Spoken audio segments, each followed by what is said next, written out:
Olá a todos, hoje a gente vai falar de um assunto muito interessante que se refere à Guerra dos Judeus.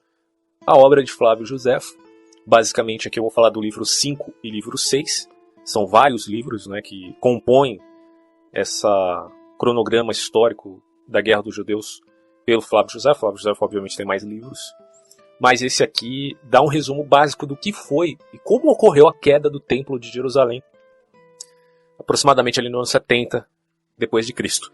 Você que conhece a Bíblia, você obviamente sabe que antes dos acontecimentos relativos aí ao Messias, existiu um grande conflito, tá? Tanto que na Bíblia Católica você tem lá o livro dos Macabeus que conta um pouco disso. No período em que Jesus estava vivo e que os apóstolos estavam vivos, o templo ainda estava lá. Só que o próprio Jesus fala da queda do templo, né?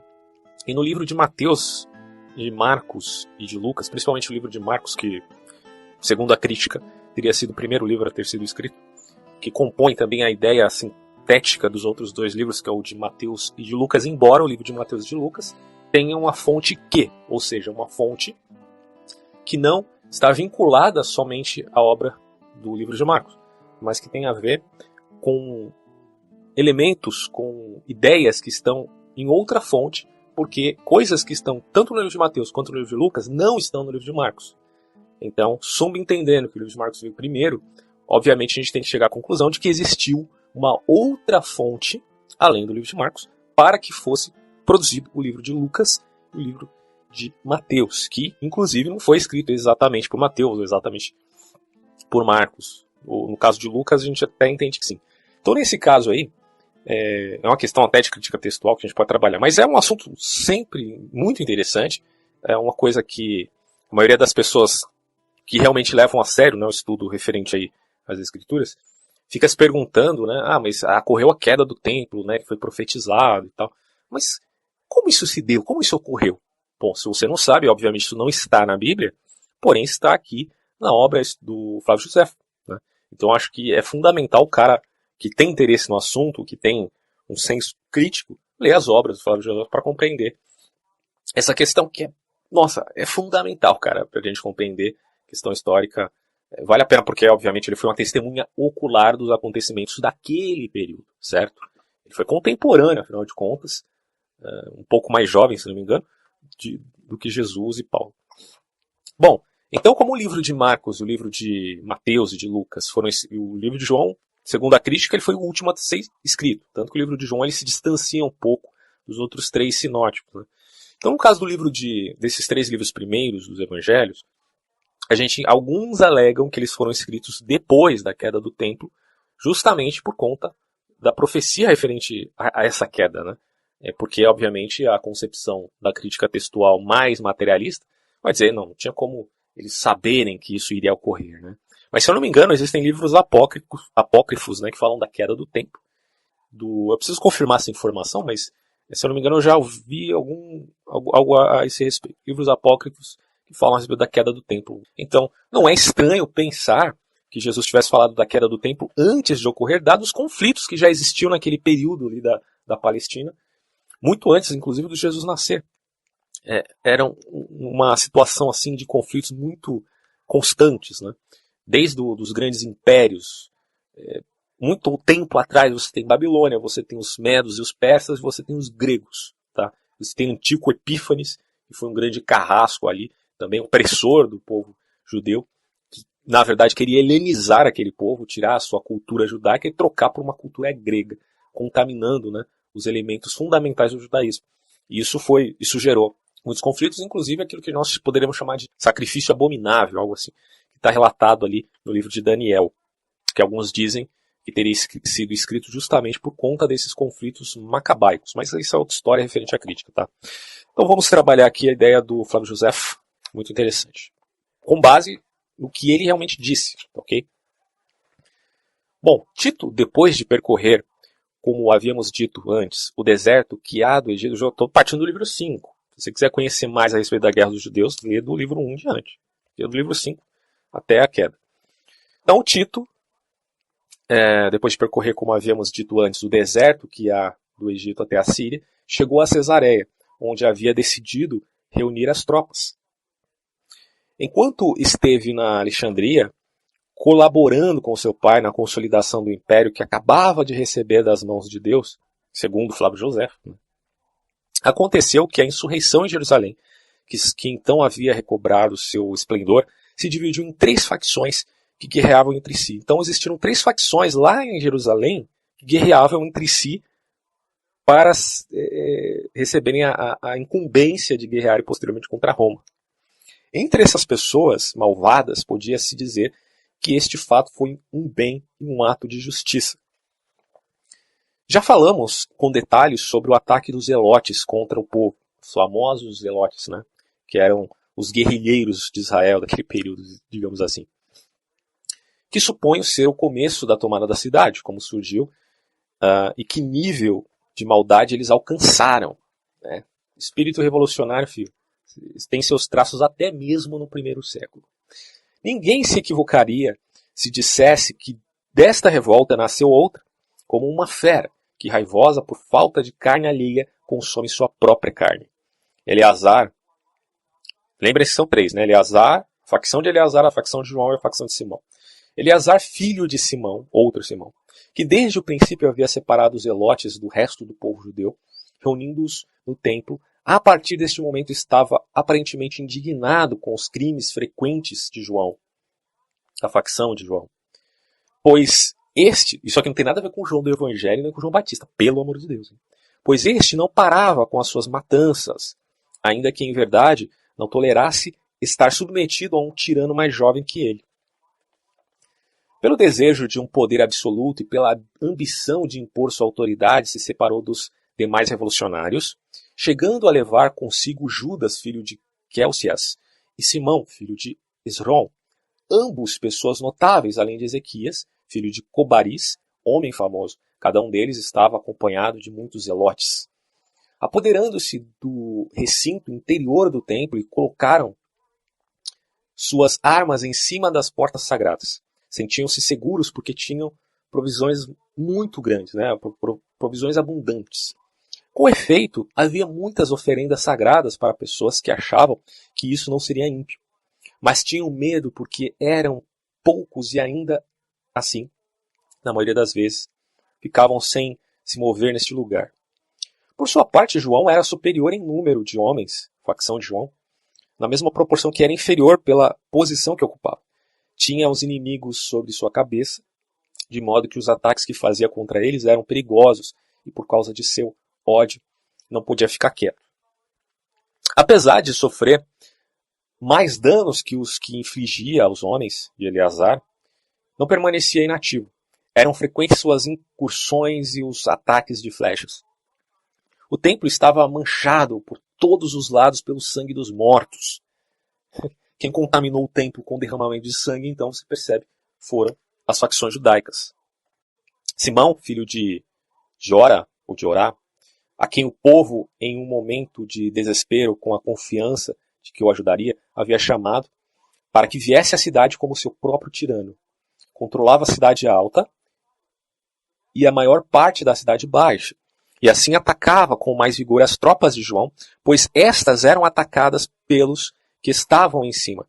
João fazia-lhes frente nas mesmas condições de inferioridade que os homens de Simão em relação com os que estavam acima do templo.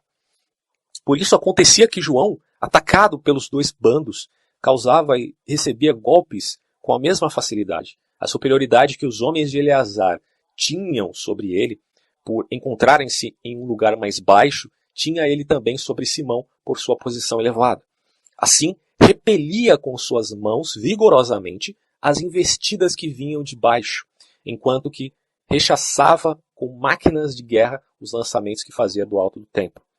Tinha um grande número de oxibelas, sabe-se lá o que é isso, né? Mas enfim, de catapultas e de balistas, com as quais não só se defendia dos inimigos, como também acabava com a vida de muitos que ali estavam oferecendo sacrifícios. Ainda que estivessem totalmente cheios de ira para cometer todo tipo de impiedade, mesmo assim permitiam entrar os que queriam oferecer sacrifícios. Tá? As pessoas do lugar deixavam passar sob suspeita e com vigilância enquanto que os estrangeiros eram apenas registrados. Apesar de que essas pessoas fizeram com que eles se envergonhassem de sua crueldade quando tentavam entrar na cidade, os estrangeiros também se tornavam vítimas da insurreição. Os projéteis que as máquinas lançavam com força chegavam até ao altar e ao santuário, caindo sobre os sacerdotes que faziam os sacrifícios.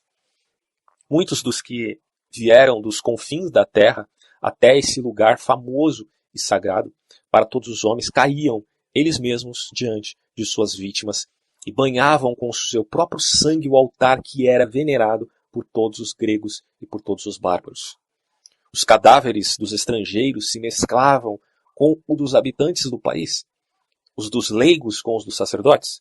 O sangue destes mortos, tão diversos, encharcava os átrios sagrados. Olha o drama da situação, cara, antes da queda do templo.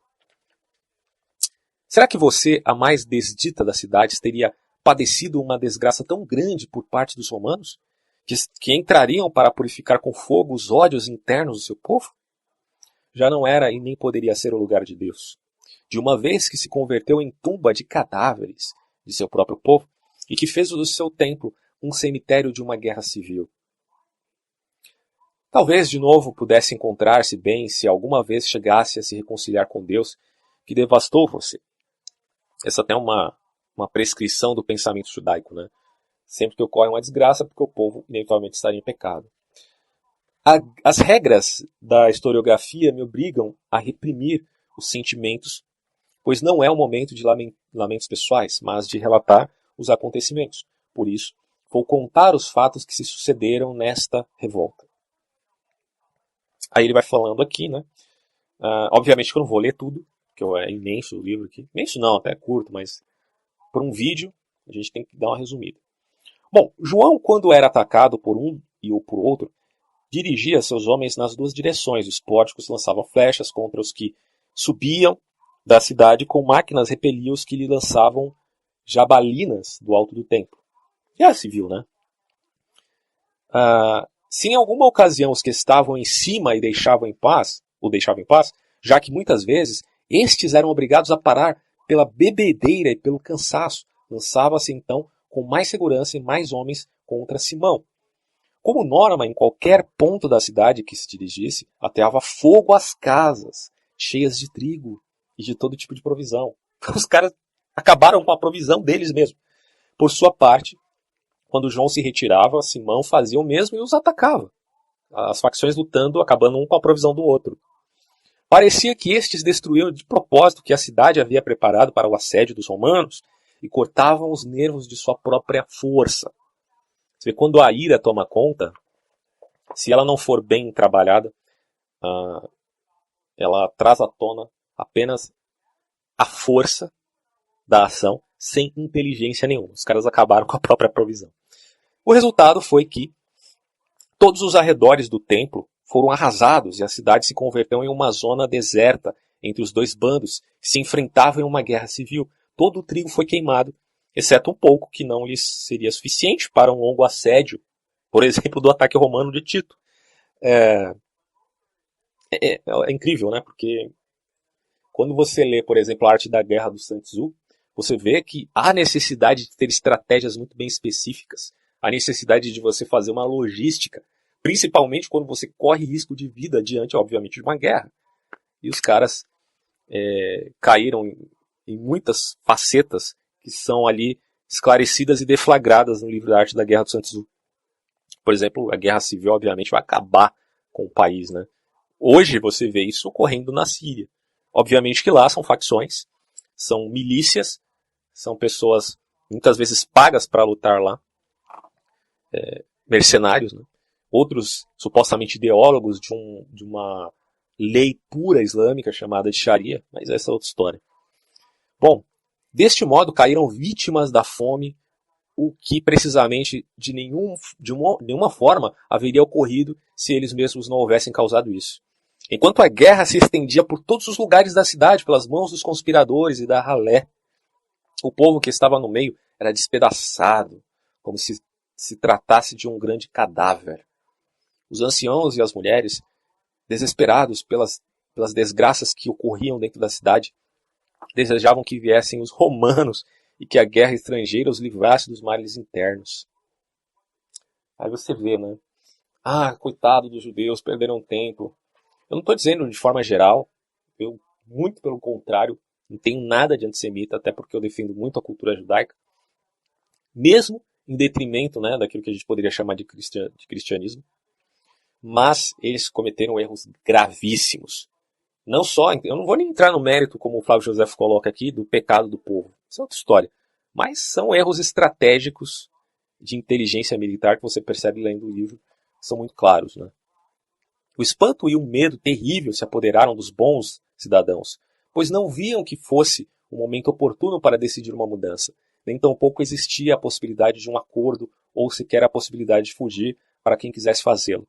Havia vigilância em todos os lados, e os chefes dos bandidos, ainda que estivessem em desacordo em muitas coisas, matavam como inimigos comuns os que queriam negociar a paz com os romanos. E os que eram suspeitos de deserção somente se colocavam de acordo para assassinar pessoas que mereciam salvar-se. De dia e à noite não cessavam os alaridos dos combatentes, das facções. Ainda eram mais terríveis os gemidos dos que choravam nos combates. Por isso que eu falo, cara, esse espírito de facção é tão maléfico, tão impuro, tão sacana, tão santarrão. E eu acho que isso é um elemento muito legal de a gente colocar aqui, fazendo uma aplicação, a lição que a história nos dá. Que qualquer sentimento faccioso que você tenha, seja com partidos políticos, seja com religião, seja com um time de futebol, olha, isso é uma coisa tão maléfica, tão ruim para a alma humana, que faz com que ocorram inúmeras injustiças, certo? Em nome do que supostamente você chama de verdade, você chama de luta, você chama de missão, né? Grandes visionários que existiram no mundo se tornaram grandes carrascos. O fato de você ser visionário não o torna bom, que é uma coisa que as pessoas confundem. Acho que visionário, só porque é visionário, ou seja, um grande líder, necessariamente, ele é uma pessoa que tem uma missão terrestre maravilhosa aqui na Terra. E no final acabam se tornando pessoas que fomentam coisas ruins. Então, tomem cuidado, não sejam facciosos, porque essa é a lição que a gente tira aqui da Guerra dos Judeus. De dia e noite não cessavam os alaridos dos combates, ainda eram mais terríveis os gemidos dos que choravam nos combates. Os desastres eram o motivo dos sucessivos lamentos, mas o medo reprimia os gritos de dor. Ao silenciar suas desditas pelo temor, se torturavam com gemidos que estalavam em seu interior. Os parentes já não sentiam nenhum respeito pelos vivos, nem se preocupavam em enterrar os mortos. Nem a prescrição mais notável que se via no povo judeu, que era o respeito aos mortos, estava ocorrendo ali por causa de uma contingência tão terrível. Não dava para enterrar mortos. Ficavam lá os corpos estendidos, mortos, e o sangue derramado ali. O desespero que todos tinham por suas vidas faziam que estes fatos ocorressem, pois os que participavam desse levante não aspiravam a nada, já que tinham a ideia de que iriam morrer de um momento para outro. A morte sempre estava à espreita, e é isso que está ocorrendo lá em Alepo, na Síria, ou lá no país inteiro. A morte sempre está à espreita ali naquele país. Eu estava lendo uma reportagem esse dia, eu vou fazer essas aplicações mesmo, tá? Não vou só ler aqui. Porque a ideia desse vídeo é realmente fazer aplicações de lições históricas. Se não tirar nenhuma lição da história, cara, não vale nada você compreender essa situação. Lendo algumas reportagens, se eu não me engano, na BBC Brasil, eu fiquei pasmo, cara, com um cidadão que fazia trabalhos para crianças lá em Alepo. Ele se vestia de palhaço, ele ia lá e fazia brincadeiras com as crianças, para tirar toda aquela tensão, aquele peso mórbido que existe naquele país. Porque não há criança que suporte isso, né?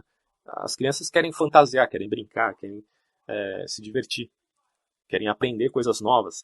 O cérebro está em estado crítico, como tem alguns vídeos aqui falando sobre cérebro humano, neurociência, neurologia, onde a gente entende que a criança, quando está com a sua idade ali, até a puberdade, ela está num estado crítico tal que ela consegue absorver tudo que vai a ela. Por isso que é mais fácil uma criança aprender um novo idioma do que um adulto, né? Embora o adulto também tenha a capacidade de aprender coisas novas, porque a plasticidade cerebral existe em todas as idades. mas principalmente na criança. Então você imagina uma criança que está recebendo apenas percepções de guerra, de morte, de derramamento de sangue, de uma morbidez terrível por conta dos ataques, principalmente do Estado Islâmico, né? Não querendo defender aqui o governo do Bashar al-Assad, que é outra história, ele também cometeu crimes, inclusive com aquele gás sarin é atribuído, até onde eu sei, ao governo da Síria, não ao Estado Islâmico. Mas, cara, que situação horrível. E esse cidadão que fazia, né, esse trabalho com as crianças foi assassinado. Vocês não imaginam o que está ocorrendo ali na Síria. Que é exatamente o que ocorreu aqui, na época em que o templo estava prestes a ser derrubado. Em suas batalhas, os rebeldes pisoteavam os cadáveres, que se amontoavam uns sobre os outros, aumentando sua crueldade ao aspirar o desespero que desprendiam os mortos que estavam sob seus pés. Sempre estavam inventando alguma forma de destruírem-se mutuamente. Essa aqui é a ótica do Flávio Josefo. Mas não há por que duvidar que isso seja mentira, não há por que duvidar que isso seja verdade. E ao executar sem piedade os que planejavam, não o faziam sem fazer algum tipo de ultraje e crueldade. Sem dúvida, João, líder da facção ali, né, utilizou madeira sagrada para fazer as máquinas de guerra. Em uma ocasião, o povo e os sumos sacerdotes determinaram reforçar o templo e aumentar sua altura em 20 côvados. O rei Agripa, não sem grandes gastos e esforços, fez que trouxesse do Líbano a madeira para fazer isso, vigas dignas de se admirar por sua retidão e por sua dimensão. Mas como a obra havia sido interrompida pela guerra, João as cortou e construiu com elas torres, pois viu que eram de comprimento suficiente para fazer frente aos que atacavam do alto do templo.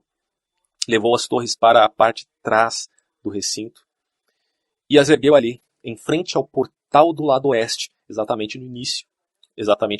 no único lugar que era possível, tendo em vista que os demais locais estavam separados a uma longa distância por escadas.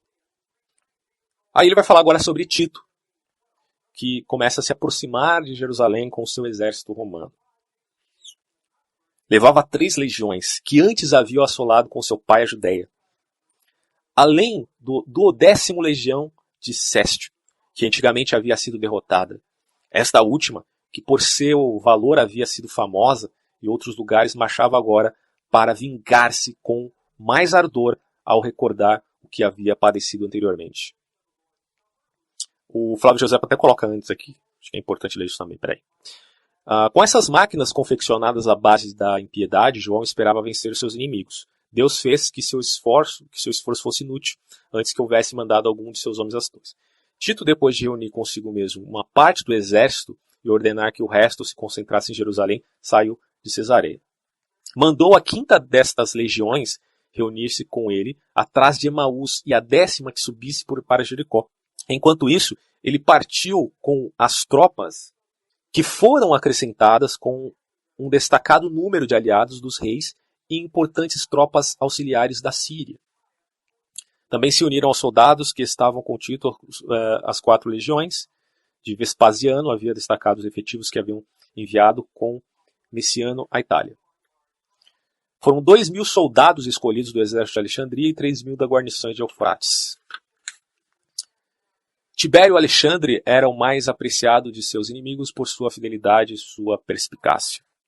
Eu vou pular algumas partes aqui. Depois eu coloco o livro, quem tiver interesse em comprar. Tá? Tito em perigo ao explorar as muralhas, salva-se por milagre. Enquanto Tito avançava em linhas retas pelo caminho que levava à muralha, ninguém saiu porta fora. Quando desviou da rota o destacamento da cavalaria e o levou consigo para a torre Psefino, de repente uma imensa quantidade de judeus saltou das torres das mulheres pela porta que está em frente ao monumento de Helena, passando pelo meio da cavalaria. Colocaram-se de frente aos que vinham correndo pela planície, impedindo-os que se juntassem aos que se haviam desviado desta rota e assim deixaram Tito e uns poucos homens cercados. Ao general romano era impossível avançar adiante, pois toda a zona dessa muralha estava cheia de canalizações para as vertentes que estavam cortadas por pequenos muros transversais e numerosos cercados. Viu que não podia ir com suas tropas pela quantidade de inimigos que havia à sua frente, que a cavalaria havia dado a volta e que a maioria dos cavaleiros havia se retirado sem ter conhecimento do perigo que o príncipe Tito corria. E ele, ao compreender que sua salvação residia unicamente em sua força, deu um grito em seu cavalo e gritou para os que estavam com ele que o seguissem. Saltou no meio dos inimigos, abrindo caminho à força para dirigir-se até os seus. Isso aqui está muito Game of Thrones, né? Obviamente, se tem alguma semelhança, sem dúvida nenhuma, é por parte da série, do autor, dos livros, do que do Flávio José, claro. É sobretudo nestes momentos que tem que se pensar que Deus é quem decide a sorte nas guerras e nos perigos que os soberanos têm que enfrentar. Com efeito, nenhuma de muitas flechas que foram lançadas contra ele alcançaram o corpo de Tito, que não usava nenhuma armadura, nem couraça, já que, como disse anteriormente, não ia como combatente, mas como observador apenas. Ele só ia observar. Todas elas passavam inutilmente fazendo barulho diante dele, as flechas, como se houvessem sido lançadas deliberadamente para falhar e não atingir o alvo. Tito, com sua espada, repelia sem parar os que o cercavam pelos lados, abatendo muitos dos que o atacavam pela frente, passando com o cavalo por cima dos corpos que derrubava. Produziu-se uma gritaria entre os judeus ante a audácia de César, e se estimularam a lançar-se contra ele. Contudo, batiam em retirada quando Tito ia para cima deles com o seu cavalo. Os que participaram do perigo se agruparam em torno do príncipe ao se verem pressionados por trás e pelos lados, posto que a única esperança que tinham era atuarem em consonância com Tito, e assim não dar tempo aos que o cercavam.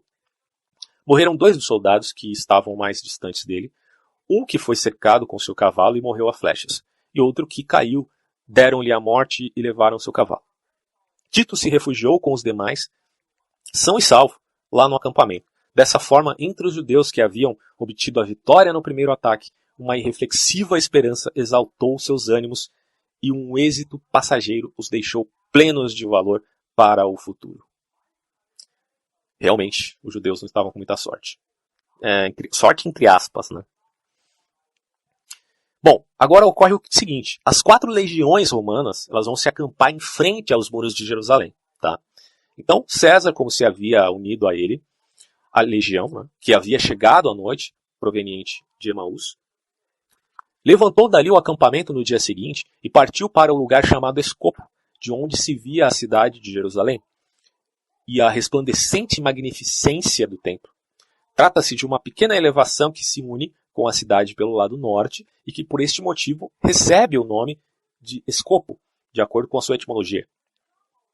Quando estava a 7 estádios da cidade, Tito mandou as 2 legiões acamparem-se juntas, sendo que a 5ª legião se ocupou de fazê-lo 3 estágios para trás, pois parecia a ele que esta última cansava pela fadiga da marcha noturna, merecesse estar protegida para realizar suas tarefas de entrincheiramento com mais segurança. Quando acabaram de realizar seu trabalho, chegou a 10ª legião de Jericó, onde estava o destacamento de infantaria para vigiar o de que Vespasiano já se havia apoderado. Essa legião foi dada a ordem de acamparem a 6 estádios de Jerusalém, no conhecido Monte das Oliveiras, que se elevava em frente à cidade, na parte oriental, separada desta por um profundo barranco, conhecido pelo nome de Cedron. E aí você tem os 3 grupos de judeus que se unem para atacar. A guerra exterior, que surgiu repentinamente com com grande intensidade, colocou fim, pela primeira vez, às disputas das facções que se enfrentavam lá na cidade de Jerusalém. Quando os rebeldes ficaram atônitos pelo fato de que os romanos terem levantado 3 acampamentos, iniciaram uma funesta aliança, conversando entre si. Que esperança podiam ter ao permitir que 3 fortificações os impedissem de respirar tranquilos e que, enquanto o inimigo construía uma cidade em frente a essas, permanecessem fechados atrás das muralhas, sem fazer nada com suas mãos nem com suas armas, como espectadores que assistem à construção de formosas e convenientes obras? Eis que somos valentes somente contra nós mesmos, enquanto que os romanos vão conquistar nossa cidade. Tem derramamento de sangue devido às nossas lutas internas, gritavam os judeus. Quer dizer, eles se tocaram, né, que essas guerras internas iam minar a força que eles precisavam ter para combater os romanos. Enquanto se reuniam, animavam-se com essa falação. De repente, pegaram suas armas e se lançaram contra a 10ª legião com uma imensa gritaria, sem estratégia nenhuma, só gritaria, através do barranco. Caíram sobre o inimigo que estavam trabalhando no atrincheiramento. Os romanos que estavam espalhados para realizar tal tarefa, deixando para trás suas armas, foram surpreendidos por acreditarem que os judeus não teriam tanta audácia, né, de fazer isso. E no caso de que tivessem suas discórdias, eliminariam sua força. Alguns abandonaram seu trabalho e no instante se retiraram, muitos correram para suas armas, mas foram alcançados antes que pudessem ir contra seus inimigos. Aos judeus ia se unindo cada vez mais gente, animados pelo fato de que os primeiros haviam obtido êxito. Eles, né, obteram êxito nesse ataque surpreendente, embora um tanto imprudente. Tanto esses mesmos como os inimigos tinham a impressão de serem mais numerosos do que na realidade eram, devido à sua boa fortuna. Um ataque súbito e desordenado desconcerta sobretudo os que estão acostumados à disciplina e a lutar em ordem de acordo com seus chefes, como eram os romanos. Mas, mesmo assim, quando eram alcançados, viravam-se e os enfrentavam, o que acabava por frear a incursão dos judeus e os feriam, já que, devido a seu ímpeto, protegiam-se menos. Ao ser cada vez mais numerosos o ataque hebreu, os romanos inquietos acabaram finalmente por fugir do acampamento. Inicialmente, então, eles fugiram. Aí vem o Tito, né, repelindo o ataque judeu. Parecia que toda a legião havia corrido perigo, se Tito, ao saber, não houvesse ido em seu auxílio rapidamente. Fez que os que fugiam recuassem. Os caras estavam fugindo, o Tito falou, volta, filhão. E aí, depois de eles haver feito numerosas reprovações pela covardia de ter fugido e tal, ele, em pessoa, se precipitou pelo flanco contra os judeus, com os soldados escolhidos que vinham com ele, matando um grande número deles, ferindo a muitos, sendo que o restante empurrou para dentro do barranco. Uma vez que os judeus, ao sofrerem muitas perdas ao descer pelo vale, chegaram ao pendente em frente. Voltaram e combateram contra os romanos, apesar de haver o barranco no meio. Assim lutaram até o meio-dia, pouco depois deste momento para fazer frente ao ataque judeu. Tito colocou em linha de frente para eles suas tropas de reforço e os soldados das legiões, enviando o resto para cima para trabalhar nas tarefas de fortificação. Aos judeus pareceu que os romanos fugiam, e como o vigilante que estes haviam colocado na muralha movia seu manto, uma multidão que ainda não havia participado dos combates começou a correr, com tanto ímpeto que se assemelhavam às mais selvagens feras. Realmente, nenhum dos que haviam sido colocados em linha de frente resistiu ao ataque, sendo que, como se houvessem recebido o golpe de uma máquina de guerra, romperam a ordem de suas filas e deram a volta para refugiarem-se no monte. O Flávio José coloca como feras. Você imagina aquela fúria dos judeus que passaram tanto tempo, embora cometessem seus próprios crimes, seus próprios pecados, trazendo seu próprio infortúnio. Aquela fúria era de um povo que foi subjugado por 4 grandes nações, né? Isso também a gente tem que considerar. No meio do declive se encontrava Tito, com uns poucos homens, né? Todos seus amigos que, por respeito ao general, haviam menosprezado o perigo, encontravam-se ali com ele. Pediam-lhe insistentemente que retrocedesse ante os judeus que desejavam a sua morte e que não se expusesse ao perigo por uns indivíduos que tinham que ter permanecido em seus postos para defendê-lo, sendo que devia tomar consciência de sua própria fortuna, não desempenhar as funções de um simples soldado, no caso de Tito, né? Não ser um simples soldado, tomando consciência que ele era o senhor da guerra e do mundo habitado, que, enfim, não se arriscasse em uma situação tão grave, pois tudo dependia dele. Dava a impressão de que Tito não escutou nenhuma dessas palavras. Ele ofereceu resistência aos que vinham pela frente, golpeando o rosto e matando os que o atacavam. Precipitou-se pelo declive sobre os judeus, que estavam aglomerados, e os obrigou a retroceder. Inclusive, você sabe, né, que é uma das estratégias de guerra em termos de antiguidade, o próprio Sun Tzu fala, é a questão do terreno, né? É importantíssimo que você esteja num terreno apto para a guerra. Se o inimigo está por cima, obviamente aquele que vem por baixo, no aclive, vai sofrer mais. Então, o que está acima tem maior vantagem. Isso é importante dizer, porque em termos de guerra, principalmente na antiguidade, isso era fundamental. Estes últimos, apesar de estarem desconcertados pela audácia, né, e força dos romanos, nem sequer fugiram para a cidade, esquivando-se de Tito por um e por outro lado, indo contra o inimigo. Esses inimigos, inclusive, fugiam pela zona alta. O general romano colocava limites em seu ímpeto ao atacá-los pelos flancos. Enquanto isso ocorria de novo, a confusão e o medo se apoderando dos que estavam fazendo trincheira no acampamento em cima do monte, quando viram que fugiam os que estavam embaixo. Toda a legião se dispersou, pois os soldados acreditavam que não podiam resistir ao ataque judeu e que o próprio Tito havia empreendido fuga. Efetivamente, se ele houvesse resistido em seu posto, os demais não haveriam escapado. Fugiram todos, dispersando-se por todos os lados, como se o envolvesse em um pânico terrível. Até que alguns, ao verem que seu chefe estava lutando no meio da batalha, muitos preocupados com ele, comunicaram aos gritos a toda a legião que Tito estava em perigo. A vergonha fez com que voltassem. Os soldados estavam mais atônitos por terem abandonado César, Tito, do que por haverem fugido. Atacaram aos judeus com todas as suas forças, os obrigaram a retirarem-se da colina e os empurraram até o interior do vale. Os judeus recuaram passo a passo sem deixar de lutar, enquanto que os romanos, que estavam em vantagem por sua posição elevada, colocaram todos do barranco. Tito continuava pressionando os que estavam perto dele e de novo enviou a legião para continuar com os trabalhos de fortificação do acampamento, enquanto ele mesmo, com os homens que o haviam acompanhado, desde o primeiro momento enfrentava e continha os inimigos. Dessa forma, há de se dizer a verdade, sem inventar nada para adulação ou calar-se por inveja. O próprio César salvou em 2 ocasiões a toda a legião que estava em perigo, proporcionando-lhes segurança para fortificar o acampamento. Rivalidade entre as facções, João ocupa o templo. Quando a guerra exterior tomou um pequeno suspiro à revolta, acabou voltando a explodir no interior de Jerusalém, né?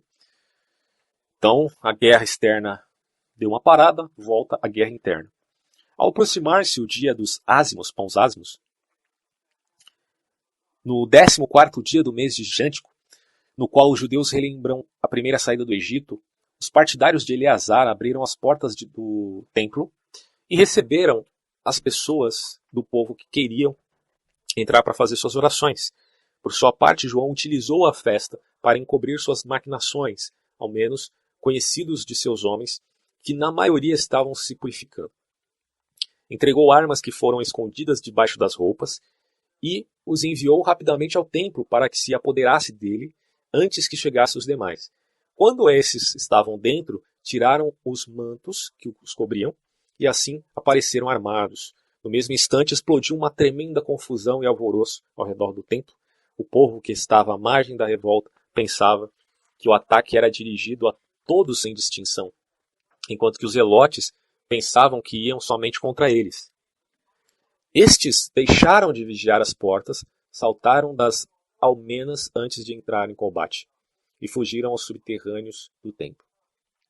As pessoas do povo, encolhidas de medo junto ao altar e apinhadas em todo o santuário, eram pisoteadas e golpeadas sem consideração com paus e pedras. Você pode imaginar a cena de um acontecimento desse? Os crimes dessas facções é de um nível tão baixo, cara, que não é de estranhar que o templo realmente tenha sido destruído. Os inimigos mataram a muitos indivíduos pacíficos por causa da inimizade e ódios pessoais, como se pertencesse a um grupo contrário. Isso é muito humano, né? Esses ódios pessoais transformados em ódios facciosos. Todos os que antes haviam ofendido a qualquer um dos rebeldes eram agora torturados, como se fossem um zelote, no caso de ser reconhecido. Toda vez que cometiam numerosas iniquidades com os inocentes, davam trégua para os culpados, pois permitiam assim que saíssem os que estavam nos subterrâneos. Os homens de João se apoderaram do interior do templo e de todas as provisões que nele havia, ficando assim seguros para irem contra Simão. É assim que uma revolução, antes dividida em 3 grupos, agora reduzida a apenas 2. Uma facção foi eliminada. E depois ele vai falar aqui sobre os preparativos que Tito faz para um novo ataque, né? Ele vai falar também sobre os judeus atacando os romanos. Por exemplo, ele vai dizer que também nesses dias os judeus armaram contra os romanos e seguiam o seguinte estratagema: os rebeldes mais audaciosos, como se tivessem sido expulsos da cidade pelos partidários da paz, e temendo a chegada dos romanos, saíram para fora pelas chamadas torres das mulheres, ficando confinados e escondidos uns atrás dos outros. Alguns, por outro lado, foram colocados em cima da muralha, gritando a palavra paz, pediam um acordo e chamavam aos romanos com a promessa de que lhe abrissem as portas. Cada vez que diziam isso, atiravam pedras contra os seus, como se buscassem tirá-los das portas. Os que estavam fora simulavam querer entrar à força e suplicar aos que estavam dentro. Dava a impressão de que estavam desorientados, já que não cessavam de atacar os romanos e retroceder. Os legionários não desconfiaram da astúcia dos judeus. Pô, sacanagem. Sensacional essa tática aqui.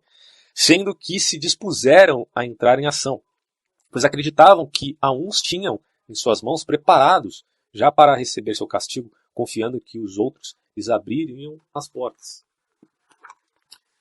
A Tito pareceu suspeita essa chamada dos judeus, pois um dia antes havia pedido a eles que chegassem a um acordo por intermédio de Joséfo, não havendo encontrado entre estes uma atitude de moderação. Eles não tinham demonstrado isso antes. Assim, ordenou aos seus soldados que permanecessem em seus postos. O general Tito, de fato, era um homem que tinha em si a arte da guerra, né? Era um cara muito astuto. Alguns que estavam trabalhando nas primeiras fileiras da fortificação do acampamento já haviam se adiantado e em tomar as armas e a correr até as portas. Ante essa incursão dos judeus, que fingiam ter sido expulsos, a princípio, retrocederam. Mas quando os romanos se apresentaram em meio às torres da porta, saíram correndo. Os cercaram e os atacaram por trás. Os que estavam na muralha jogaram sobre estes uma imensa quantidade de pedras e todo tipo de objetos, matando muitos e ferindo um número ainda maior. Não lhes era fácil fugir da muralha, já que os atacavam pelas costas, além de que a vergonha pelo equívoco que haviam cometido antes e o medo que tinham de seus oficiais os empurravam a continuar no erro. Por isso, depois de haver combatido com lanças durante muito tempo e de estarem bastante feridos e de ferirem igualmente os judeus, acabaram finalmente por livrar-se dos inimigos que os rodeavam. Quando se retiraram, os judeus os perseguiram até os monumentos de Helena, sem deixar de atirar contra eles. Depois o Tito vai recriminar, por conta de vários acontecimentos como esse, as legiões dele por certa falta de disciplina, porque a disciplina era muito conhecida, principalmente pelos exércitos e legiões romanas. O Joséfo vai então falar um pouquinho sobre a questão das 2 colinas, no aspecto de topografia de Jerusalém. Ele diz o seguinte: Jerusalém estava protegida por 3 muralhas, salvo nas partes em que estão os intransponíveis barrancos, onde há somente um muro. A cidade está construída sobre 2 colinas, uma em frente à outra, até que se chegam às casas que se aglomeravam umas após a outra, pelas 2 encostas. E no que se refere às 3 colinas, ele vai dizer: a mais antiga das 3 muralhas era a mais difícil de invadir, por causa dos barrancos e das colinas que se abriam sobre este, no qual estavam construídas. Além de estar em um local privilegiado, foi erguida com solidez, pois Davi e Salomão, como também os reis que o sucederam, colocaram todo o seu empenho nessa obra. Este muro partia da zona norte da Torre Hípico, chegava até o Xisto, e depois de passar junto, a sala do conselho acabava no pórtico ocidental do templo. Na direção oposta, pelo oeste, partia do mesmo lugar e se estendia pelo local denominado Betzu, até a porta dos Essênios. Logo, dobrava para o sul, por baixo da fonte de Siloé, de novo voltava para o leste, aproximadamente da piscina de Salomão, alcançando uma zona que chamava de Ofla, de onde se unia com o pórtico oriental do templo. A segunda muralha iniciava na porta chamada Genate, que estava no primeiro muro, rodeado unicamente a zona norte da cidade e subia até a Torre Antônia. A terceira muralha iniciava-se na Torre Hípico, aliás, continuava até a Torre Picefino, ao norte, chegando em frente ao monumento de Helena, filha do rei Isates e da rainha Adiabene. Através das covas reais, virava na Torre do Ângulo, pelo lugar conhecido como Monumento de Batanero.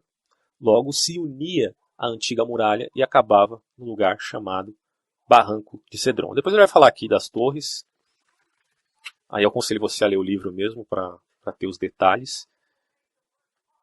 Ele vai falar, acho que é interessante falar do Palácio do Rei Herodes. Né? Ele vai dizer o seguinte: o Palácio Real, que supera todas as descrições, estava unido pela parte interior com estas torres que estavam situadas no norte. Não era superado por nenhuma outra construção, nem por seu desmesurado luxo, nem por seus equipamentos. Estava fortemente seguro por muros de 30 côvados de altura, no qual se dividiam em distâncias iguais, torres ornamentais, imensas salas e alojamentos providos de 100 camas por hóspedes. Nessas construções havia uma indescritível variedade de pedras, muitas que são raras em alguns lugares. Também eram chamativos seus tetos pela magnitude de suas vigas e pelo esplendor de suas ornamentação. Havia uma grande quantidade de aposentos, todos eles mobiliados com utensílios que eram de prata e ouro. Uma grande riqueza, né, no Palácio de Herodes. Numerosos pórticos que se sucediam em círculos, um atrás do outro, cujas colunas eram diferentes em cada um, e os pátios que haviam no meio estavam totalmente verdes. Possuía todo tipo de vegetação, em meio das quais se abriam passeios, rodeados de fundos canais, de cisternas cheias de estátuas de bronze, das quais saía água, sendo muitas as torres de pombas domésticas que bordejavam a corrente da água. Não é possível descrever de modo digno o palácio. Sua recordação nos atormenta, inclusive, pois nos trai à memória pelas perdas ocasionadas no incêndio dos bandidos. Não o queimaram os romanos, como já havíamos contado. O fogo se iniciou na Torre Antônia por causa dos conspiradores internos. Os bandidos, obviamente, ele está falando dos judeus. No início da revolta, logo se estendendo ao palácio e chegando aos telhados das 3 torres. E agora, acho que o mais importante é a descrição aqui do templo. Né? Como foi dito, o templo estava edificado sobre uma sólida colina. No princípio, a parte plana de cima era suficiente apenas para abrigar o santuário e o altar, pois os arredores eram escarpados e estavam em uma encosta. Quando o rei Salomão, que foi quem levantou o templo, amuralhou a parte oriental, fez unicamente um pórtico sobre a terraplanagem, que ali se formou, enquanto que o templo ficou descoberto pelos demais lados. Com o passar do tempo, foi se ampliando o espaço da colina, tendo em vista que o povo acrescentou terra à plataforma. Ao derrubar a muralha norte, se alcançou uma extensão tão grande como a que tomou mais tarde o templo. Construíram ao redor, formando um círculo, o recinto inferior e o superior do templo, depois de cercar a colina desde a parte inferior pelos 3 lados e concluir uma obra maior do que esperavam. Posto que consumiram essas grandes épocas, todos os tesouros sagrados que haviam deixado, plenos de tributos enviados a Deus por todo o mundo habitado. A parte mais baixa do santuário inferior é que os povos enviavam tributos a Deus e esses tributos eram guardados no templo. Né? Isso que eu entendi aqui. Inclusive, na prescrição de novos céus e nova terra, isso deve voltar a acontecer. Todos os povos da terra prestarão homenagens a Deus na Nova Jerusalém. Né? A parte mais baixa do santuário inferior foi reforçada por muros de 300 côvados e em alguns lugares foram necessários outros de uma extensão ainda maior. Não se via toda a profundidade dos alicerces porque haviam preenchido a maior parte dos barrancos com terra para que assim ficasse igualado com o nível das travessas da cidade. As pedras de construção mediam 40 côvados, pois a abundância de dinheiro e a generosidade do povo deram lugar às façanhas maiores do que se poderia contar. com perseverança e com tempo, foi concluindo aquilo que não esperavam que fosse ter no final. Né? Aí vai falar dos pórticos e os átrios dos pagãos. Eram também dignos de tais alicerces as construções que descansavam sobre estes, pois todos os pórticos eram duplos, eram sustentados por colunas de 25 côvados de altura, feitas de um só bloco de branquíssimo mármore, e seus tetos tinham artesanatos de cedro. A largura desses pórticos alcançava 30 côvados e o seu perímetro total media 6 estádios, inclusa também a Torre Antônia. A zona que se encontrava ao ar livre estavam totalmente cobertas por pedras de todas as cores. E os átrios dos israelitas. Quando alguém passava por esses átrios, para chegar à segunda zona do templo, se encontrava com uma balaustrada de pedra de 3 côvados de altura, trabalhada com grande beleza. Sobre esta havia, separados por igual distância, uns pilares nos quais se proclamava a lei de purificação, textos em grego e outros em latim, para que nenhum estrangeiro penetrasse o lugar santo, que é como é chamado a segunda zona do templo. Tem o lugar santo e o santo dos santos. Ali se chegava, desde o primeiro templo, através de 14 patamares, a parte de cima, que se constituía de um espaço quadrado rodeado por um muro próprio. Sua altura exterior, apesar de oculta pela escadaria, era de 40 côvados e a interior de 25, pois por estar a pequena escada construída sobre um terreno mais alto, não se podia ver todo o muro de dentro, porque tapava a própria elevação da colina. Depois dos 14 degraus, se abria um espaço de 10 côvados até chegar a um muro completamente plano. Aí ele vai falar depois dos átrios das mulheres, da fachada do templo. O templo estava dividido em 2 aposentos, somente o primeiro deles podia se ver em toda a sua altura, que alcançava 90 côvados, medindo 50 de largura e 20 de profundidade. E ele vai falar do véu do templo. É interessante falar do véu do templo porque é descrito que o véu do templo se rasgou quando Jesus Cristo estava sendo crucificado e quando ele disse está consumado, rasgou-se o véu. E o Flávio José vai falar como era o véu do templo. Olha só que interessante. Diante delas, de seu mesmo tamanho, havia um véu, uma cortina da Babilônia, bordada em cor violeta, de linho fino, escarlate e púrpura. Era um trabalho digno de admiração, e sua mistura de materiais não passava desapercebida, pois era como uma imagem do mundo. Parecia que a escarlate simbolizava o fogo, o linho fino a terra e a cor violeta, o ar e a púrpura o mar. 2 desses materiais eram semelhantes por sua cor, enquanto que no caso do linho e da púrpura era por sua origem, pois a terra produziu o linho e o mar a púrpura. Essa cortina tinha bordada toda a ordem celeste, exceto os signos dos zodíacos. Aí o interior do templo, o santuário e os objetos sagrados. Quando alguém entrava no seu interior, no interior do templo, a primeira coisa que encontrava era a planta baixa do santuário, de 60 côvados de altura, o mesmo de largura e 20 de comprimento. Por sua parte, estes 60 côvados de largura estavam subdivididos. A primeira zona, de 40 côvados de largura, tinha nela 3 obras muito admiradas e famosas em todo o mundo, um candelabro, uma mesa e o altar do incenso. As 7 velas de candelabro representavam os planetas, pois este era o número de braços que tinha. Os 12 panos que havia sobre mesa simbolizavam o ciclo do zodíaco e o ano. O altar de incenso, por causa dos 13 perfumes que trazidos do mar e do mundo habitado e desabitado, o cobriam, significava que tudo é de Deus e para Deus. A zona mais interna do santuário media 20 côvados e também estava separada da parte externa por um véu. Ali não havia absolutamente nada. Ninguém podia entrar, nem tocá-lo, nem vê-lo. Seu nome é Santo dos Santos. Sancta Sanctorum. Esse é o véu que teria sido rasgado, a separação do santo lugar para o santo santo, na prescrição cristã. Pelos lados da planta baixa do templo havia numerosas construções de 3 pisos, com comunicação entre si. Pelos lados haviam alguns acessos que conduziam da porta do templo até elas. A planta superior não tinha estes cômodos, eram proporcionalmente mais estreitas, ainda que sua altura alcançasse 40 côvados. Eram mais simples que a inferior, Desta forma, a altura total chegava a 100 côvados se fossem somadas os 60 da parte inferior. O exterior do santuário, o altar do sacrifício, ele vai falar aqui também dos detalhes. Os sacerdotes, o vestimento dos sumos sacerdotes. Vamos dar uma olhada nessa questão dos sacerdotes.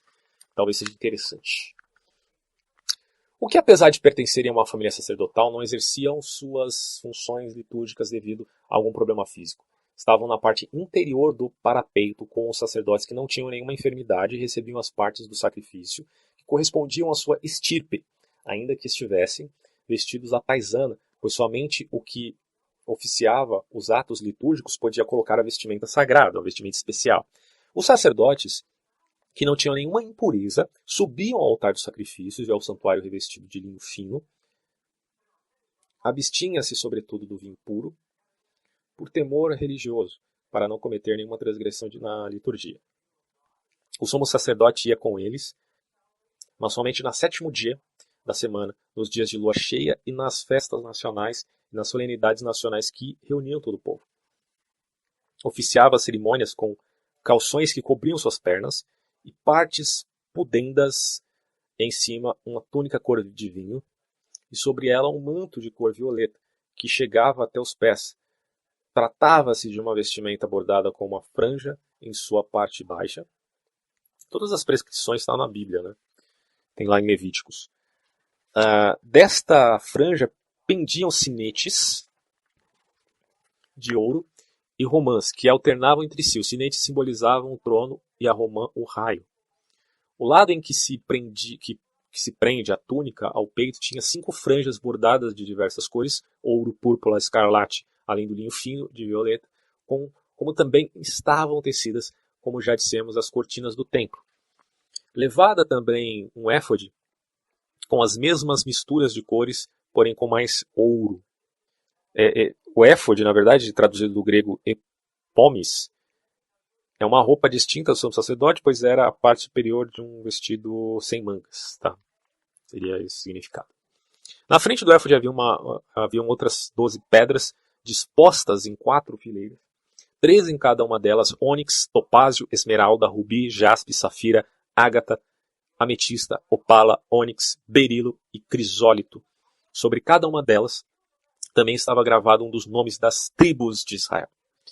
Isso eu acho lindo, cara, essa simbologia das pedras preciosas com as tribos. É uma coisa magnífica. Uma tiara de linho fino bordada em cor violeta cobria a sua cabeça. Era rodeada de uma outra coroa de ouro que tinha um relevo às letras sagradas, que são as 4 vogais. Isso aqui se refere ao tetragrama. Para quem não sabe, o tetragrama, a concepção transliterada, o Y, o H, o V e o H, e o Rei, o Rei. A pronúncia não é essa, tá? Só falei das letras. O sumo sacerdote não ia vestido assim todos os dias, mas de forma mais simples. Só usava essa indumentária quando entrava no Santo dos Santos, uma vez ao ano, no dia em que é costume de todos os judeus jejuarem em honra a Deus. Depois, falaremos com mais detalhes sobre o que se refere, Flávio falando, né? Se refere à cidade, ao templo e de seus costumes e leis, já que ainda há muito mais para falar. Ele vai falar aqui da Torre Antônia. A Torre Antônia estava no ângulo dos 2 pórticos, o ocidente e o do norte, ocidental e o do norte. No primeiro templo, construído sobre uma rocha toda escarpada de 50 côvados de altura, era uma obra feita pelo rei Herodes, feita especialmente para demonstrar sua natural magnificência. A rocha estava recoberta desde sua base. Ele vai falando aqui, né? Voltando a questões relativas à guerra. O conjunto de combatentes que havia na cidade, partidários de Simão, era formado por 10.000 homens, sem contar os idumeus. Seus oficiais eram 50, que estavam sob a autoridade suprema do próprio Simão. Os idumeus eram aliados seus, somavam uns 5.000 e tinham uns 10 oficiais. Jacobo, filho de Sosas, e Simão, filho de Caata, pareciam ser o que estavam à frente destes. João, que ocupava o templo, contava com 6.000 soldados sob as ordens de 20 oficiais. Então, também haviam se unido a ele os zelotes, que haviam deixado de lado suas diferenças internas. Eram 2.400 e estavam sob o comando de Eleazar, seu chefe anterior, e Simão, o filho de Arino. Nas lutas destes grupos, segundo dissemos, o povo era o troféu. Não é muito diferente do que acontece hoje em dia. O povo como um troféu. E as pessoas que não colaboravam, como suas injustiças, eram objeto dos saques de ambas as facções. Simão ocupava a cidade alta, da grande muralha até Cedron, e parte da muralha antiga, que desde Siloé vira para o leste e baixa até o palácio de Manobazo, que era o rei dos Adiabenos do outro lado do Eufrates. Também controlava a fonte de Acra, que é a cidade baixa, e da zona que existe até o palácio de Helena, mãe de Monobazo. João, por outro lado, controlava o templo e grande parte de seus arredores, Ofla e o chamado Barranco do Cedron. Haviam queimado o território que estava entre estes e assim dispuseram de uma zona para seus mútuos combates. Ainda que os romanos tivessem acampado perto, dentro da cidade não havia cessado as disputas internas. Os judeus, depois de voltar a si após um breve espaço de tempo, na primeira saída contra o inimigo, recaíram em sua loucura e, de novo, se separaram, lutaram entre si e, dessa forma, levaram a cabo tudo que desejavam seus sitiadores. Era o que o inimigo precisava. Né?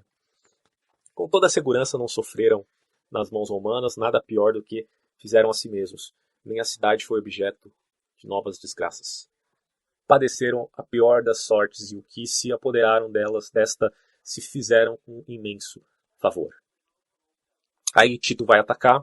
Tal era a situação interna de Jerusalém, quando Tito, com soldados escolhidos, rodeava por fora, sitiava a cidade para ver por onde poderia atacar a ela. Como se viu rodeada por dificuldades por todos os lados, pois não podiam subir pela zona dos barrancos e pelos demais pontos da muralha antiga, parecia ser demasiado sólida para suas máquinas de guerra. Considerou que era melhor atacar pelo monumento do sumo sacerdote João. Por ali, a primeira muralha era mais baixa e a segunda não se unia com essa, já que não se havia preocupado em fortificar esse lugar, porque a cidade nova não estava muito povoada. Era fácil subir a terceira muralha, por onde tinha o propósito de tomar a cidade alta através da Torre Antônio Templo. Bom, para levar a cabo o trabalho, distribuiu o exército em 3 unidades, colocou os lanceiros e os arqueiros no meio das terraplanagens, e diante das oxibelas, as catapultas e as balistas, para impedir que os inimigos fizessem ataques contra suas obras, e os que estavam na muralha tentassem atrapalhá-los. Cortaram as árvores, e em um pouco tempo os subúrbios ficaram desflorestados. Enquanto os romanos transportavam as madeiras para os terraplanagens, e todo o exército colocava seu empenho no trabalho, os judeus não ficaram sem fazer nada. O povo, que havia sofrido saques e mortes, se encheu de segurança, pois acreditava que iria voltar a respirar enquanto os facciosos estivessem entretidos em lutar contra o inimigo de fora, que eles mesmos poderiam vingar-se dos culpados se os romanos chegassem a vencer. Aí tem mais alguns conflitos. Vamos dar uma puladinha aqui. Flávio José vai dizer que as facções rebeldes se unem para atear fogo às máquinas romanas. Os judeus cessaram por um breve espaço de tempo suas hostilidades e, quando se preveniram de que os romanos se haviam dispersado, regressando aos seus trabalhos e aos seus acampamentos, acreditando que os judeus haviam se retirado por cansaço ou medo, todos saíram correndo da torre de Hípico por uma porta oculta, levando tochas para atear fogo aos trabalhos de seus inimigos, e estavam decididos a perseguir os romanos até as suas trincheiras. Os judeus se impuseram devido ao seu desespero, o fogo se apoderou das construções e haveria existido perigo de que, junto com as máquinas, tudo houvesse sido pasto das chamas, se a maioria dos legionários escolhidos de Alexandria não houvesse resistido com uma valentia ainda maior da que se podia esperar destes, já que na luta superavam os destacamentos mais famosos, até que, afinal, César, com os mais valentes soldados, foi contra o inimigo. Percebe que o Flávio Josefo realmente tem uma tendência a defender muito os romanos, né, cara? Mas isso é uma questão muito polêmica, a gente não vai entrar no mérito aqui, se o Flávio Josefo era um cara vendido ou não, tá? Foi um grande historiador, isso sem dúvida nenhuma. Depois da retirada, também João, o chefe dos idumeus, foi alcançado no peito por uma flecha, lançada por um árabe, quando falava novidade, né? Por um árabe, quando falava diante do muro, um soldado conhecido seu morrendo instantaneamente. Este feito provocou uma imensa dor entre os idumeus e tristeza entre os rebeldes, pois era uma pessoa que se havia distinguido por seu valor e por sua engenhosidade. Aí vai dizer que uma torre romana cai, vai contar aqui os detalhes. Várias informações aqui. Vai contar sobre a estratégia de um judeu chamado Castor. Ele vai falar, o próprio Tito aproximou a Elépole da torre que está no centro da muralha norte, de onde um judeu, um charlatão chamado Castor, lhe armou uma cilada com 10 homens como ele, enquanto que os demais haviam fugido por causa dos arqueiros romanos. Esses indivíduos permaneceram quietos durante um tempo, cheios de medo, atrás dos parapeitos, mas quando a torre cambaleou, eles se levantaram. Castor estendeu suas mãos, em atitude de súplica, pediu a César, rogando com voz de lástima, que se apiedasse deles. Ele queria descer, na verdade, para chegar a um acordo. Aí o Tito disse que o felicitava por sua boa decisão, né? E que se alegraria se todos tivessem as mesmas intenções e que eles estavam dispostos a dar uma garantia para a cidade e fazer um acordo. Tito, segundo Flávio José, se dispôs a isso. 5 desses 10 homens simularam a mesma súplica, enquanto que os demais gritavam que nunca seriam escravos dos romanos quando podiam morrer livres. Durante o longo tempo em que os judeus estiveram discutindo, o ataque se deteve, e Castor enviou mensageiros a Simão para comunicar, o Simão faccioso, né, líder, comunicar-lhe que tinha tempo de sobra para tomar a decisão sobre a premiada situação, pois ele se aproveitaria ainda de um bom espaço de tempo da autoridade romana. Enquanto enviava essa ordem, à vista de todos fingia convencer também os reticentes que aceitassem o acordo com Tito. Essa grande malandragem aqui de usar de mentiras, né, numa guerra, de falsidade e tal, é também uma estratégia de guerra, sem dúvida nenhuma, mas o Flávio José coloca aqui como uma atitude totalmente antiética. Estes últimos, como se estivessem indignados, brandiam suas espadas desembainhadas por cima dos parapeitos e os cravavam em suas couraças, caindo abaixo como se estivessem mortos. Tito e os que estavam com ele ficaram assombrados pelo arrojo desses homens, e ao não poder de baixo saber com exatidão o que acontecia, sentiram admiração por seu valor e se compadeceram de sua desgraça. Então um dos romanos atingiu com uma flecha o nariz de Castor. Nossa, velho. Em seguida ele arrancou a flecha e mostrou para Tito e se queixou desse injusto tratamento. César censurou o autor do disparo e enviou Joséfo, que estava ali presente, para que desse a mão e que ajudasse o Castor. Joséfo disse que ele não iria, pois os suplicantes não tinham boas intenções. E também pediu aos seus amigos que estavam dispostos a fazê-lo. Enéas, um dos desertores, manifestou que ele mesmo se aproximaria. Castor pediu que alguém tomasse o dinheiro que levava com ele, e Enéas correu ainda com mais pressa, com o manto aberto, para recolhê-lo. O Castor pegou uma pedra e a lançou. Não a alcançou porque se precaveu ante isso, mas feriu outro soldado que ia com ele. Quando César se deu conta da astúcia, compreendeu que na guerra a piedade é prejudicial, pois quanto mais severo se é, tanto menos se cai no engano. Indignado por esta chacota, aumentou a força dos golpes da Elépole. Os homens de Castor, aliás, queimaram a torre quando esta cedeu. Através das chamas, saltaram para o subterrâneo que existe debaixo desta. Assim, de novo, ofereceram aos romanos uma imagem de valentia, pois estes pensavam que eles haviam se jogado no fogo. Isso é interessante, né? Vamos só repetir essa frase aqui do Flávio José. Quando César se deu conta da astúcia, compreendeu que na guerra a piedade é prejudicial, pois quanto mais severo se é, tanto menos se cai no engano. Indignado por esta chacota, aumentou a força dos golpes da Elépole. Aí ele vai falar que os romanos tomam a segunda muralha. Aí começa, né?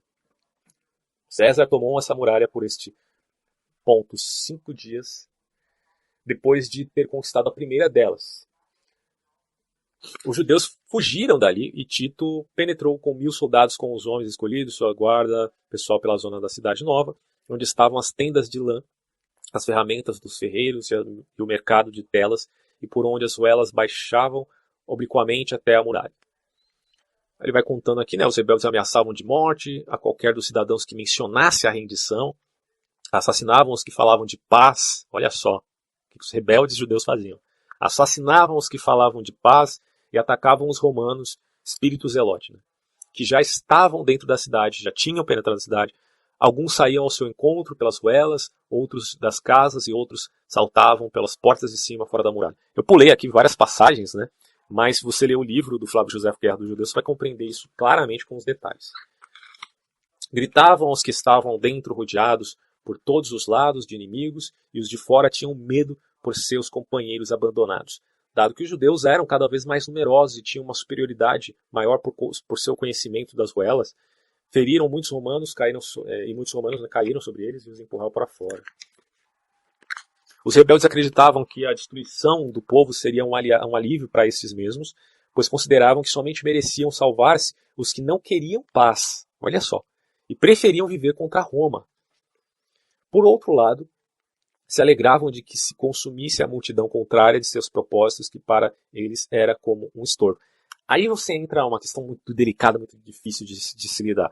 Por um lado, você tem o orgulho judeu, porque eles tiveram o seu orgulho, o seu período de soberania, com Davi e com Salomão, principalmente, que viveu tempos de paz.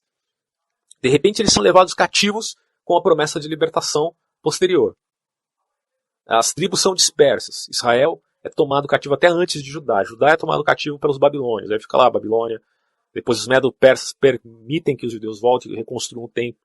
Só que eles ainda são pessoas que precisam prestar conta a nações gentílicas. E daí você vê no livro de Daniel o tempo dos gentios. O que é o tempo dos gentios? É o período em que Israel está submetido aos gentios.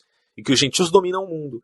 Com Babilônia, Medo-Persa, os assírios antes até da Babilônia, a Grécia dividida em 4 reinos, depois Roma. Então o que os judeus tinham em termos de ideologia?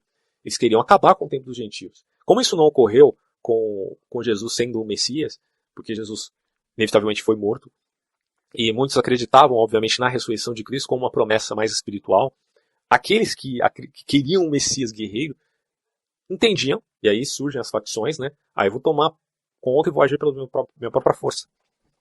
Então eles não poderiam aceitar a paz porque eles queriam sair da subjugação dos gentios. E isso, obviamente, não ocorreu, até por causa de profecias da destruição do próprio templo. Né? E também pelos crimes desses líderes de facção que são abomináveis. E aí o Josefo vai dizer o seguinte: essa era a atitude a respeito dos que estavam no interior da cidade. Impediram os romanos, que de novo tentavam entrar na cidade, porque alguns entraram, mas foram repelidos, e com seus próprios corpos cobriram a brecha na muralha.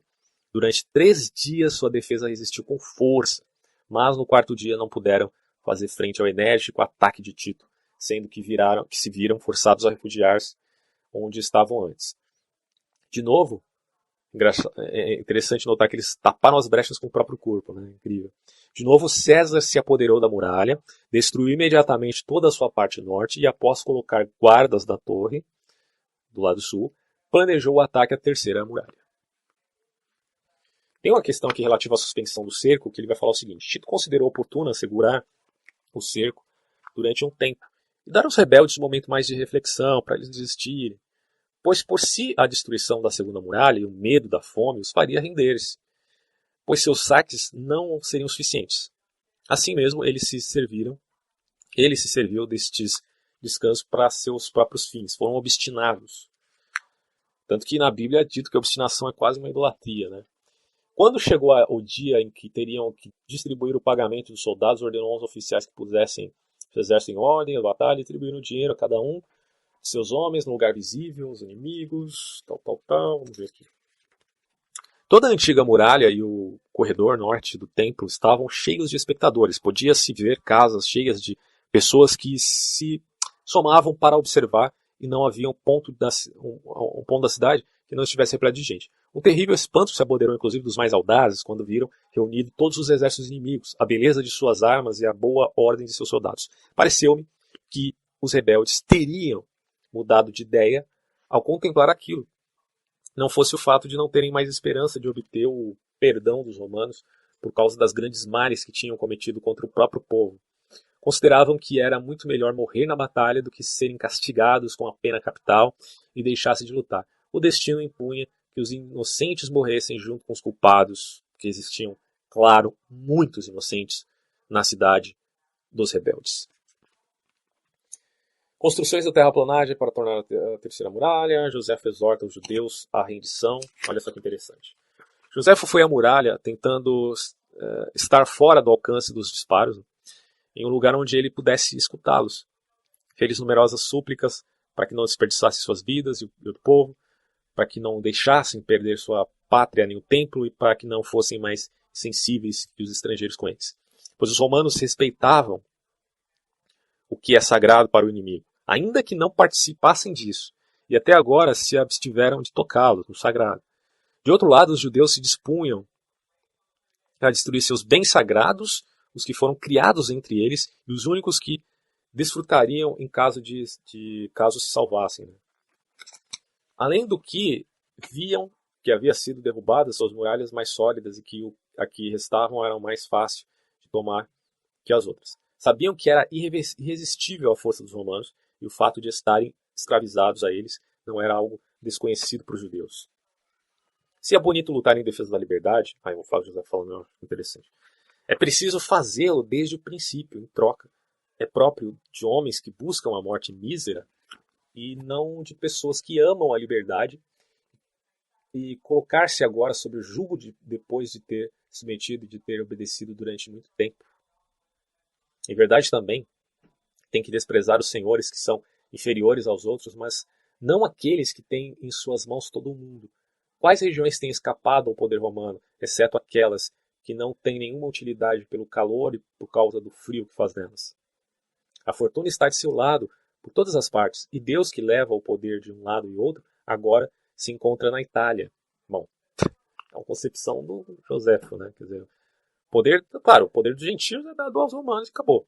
Uma lei de grande vigência entre os animais e os homens manda ceder diante dos mais poderosos e deixar o mando em mãos dos que têm a força das armas, já que Israel não tem condição nenhuma de lutar contra Roma. Os facciosos queriam fazer isso à força. Nem iam conseguir, cara.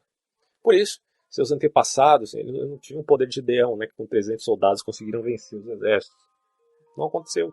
Por isso, seus antepassados, que eram superiores a eles por sua alma, por seu corpo, por seus outros aspectos, se têm submetido aos romanos e não teriam suportado essa situação se não tivesse sabido que Deus estava com eles. E quem confiava para resistir, quando havia sido tomado a maior parte da cidade, e a gente de dentro, ainda que se mantivesse em pé as muralhas, estava em uma situação pior que se tivesse acontecido já a conquista? Aos romanos não lhes passava inadvertidamente a fome que havia no interior da cidade, que agora consumia o povo e que não muito depois acabaria com os combatentes.